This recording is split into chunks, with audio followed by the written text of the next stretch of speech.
Graphing a piecewise function is a little bit annoying, but not too bad. You just got to remember that y is going to be split between two functions, x plus 4 and negative 2x minus 3. And that split happens when x goes from 1 or less than 1 to 1 and greater than 1. So anywhere less than 1, we're going to have this function x plus 4. So let's for a second forget this whole 4 crap back here. Let's just graph x plus 4. X plus 4 is a line with a y-intercept of 4 and a slope of 1. So x plus 4 looks like this. All right, I'm just moving the slope over 1 up 1. There you go. Same thing here. Great, great, great. So all this is going to be a line.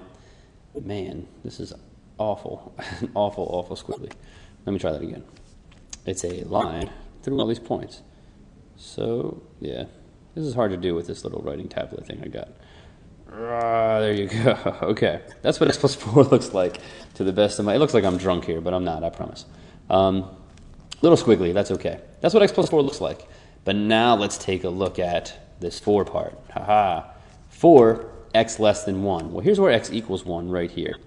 So I want when x is less than 1, that's all back in this area here, that's when y is going to be this line. So it's going to equal this line all the way up until you get to 1. So it's going to stop right there. And actually doesn't even get to 1. It just goes to 1 and stops. So you're going to have an open circle there. It doesn't equal that point. It jumps from there. So this really looks like, let me try this squiggly line thing again here. There you go. That's what that looks like. Well, it's x plus 4 until I get to 1, and then it just stops.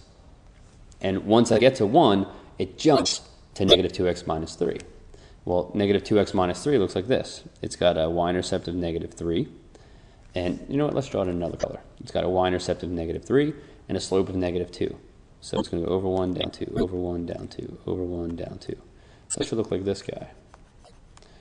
Right? And it should go this way too, just like the other function. Cool. So it should go that way forever. Now I'm not going to draw it because I know that I only want it for x values greater than or equal to 1. Which means our graph shouldn't even be all back in here like this. It's going to start at 1. So it's still the same graph. Starts right here, and it's a closed circle because it can equal 1.